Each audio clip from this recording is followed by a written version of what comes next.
ভারতের মুসলমান সমাজ, বাংলার মুসলমানরা তোমাদের সঙ্গে আছে। ভারত জুড়ে তোমরা নরেন্দ্র মোদীর বিরুদ্ধে দুর্বার আন্দোলন করে তোলো। প্রয়োজনে আমরা দিল্লি অভিমুখে লং মার্চ করব। কোটি জনতা নিয়ে ভারতকে আবার হিন্দুত্ববাদ থেকে মুক্ত স্বাধীন করে ছাড়বো ইনশাআল্লাহ।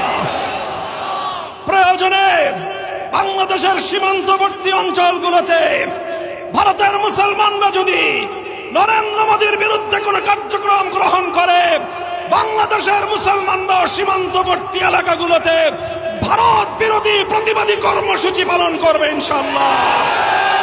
সেই সঙ্গে আমরা বলতে চাই, সারা দুনিয়ার মুসলমানেরা যেভাবে গাজাবাসীর পক্ষে মাঠে নেমে এসেছে, আমি বিশ্ব মুসলমানদের প্রতি এবং সারা দুনিয়ার শান্তিকামী মানবতার প্রতি আহ্বান জানাতে চাই, একইভাবে আপনারা ভারতের মুসলমানদের অধিকার আদায়ের জন্য ভারতের 40 কোটি মুসলমানদের প্রতি সংহতি প্রকাশ করার জন্য বিশ্ব মানবতা রাজপথে নেমে আসা দরকার।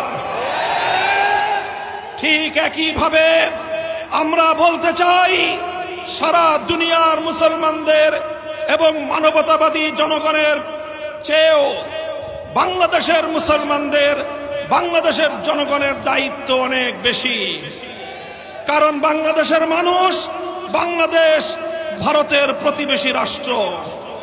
প্রতিবেশীর বাড়িতে যদি আগুন ধরে, অন্যান্য মানুষ আসার আগে প্রতিবেশীকে সর্বপ্রথম সে আগুন নেভানোর জন্য এগিয়ে আসা তার নৈতিক দায়িত্ব হয়ে দাঁড়ায়।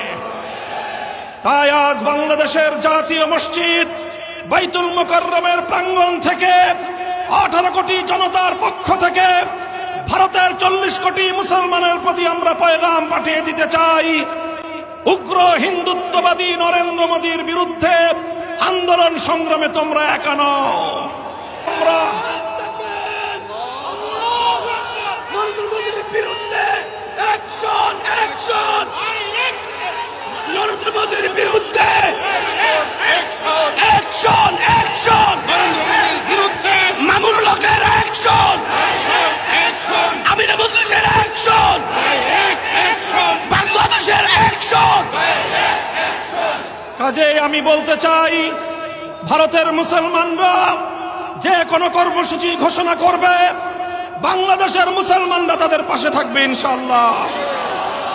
প্রয়োজনে বাংলাদেশের সীমান্তবর্তী অঞ্চলগুলোতে ভারতের মুসলমানরা যদি নরেন্দ্র মোদীর বিরুদ্ধে কোনো কার্যক্রম গ্রহণ করে,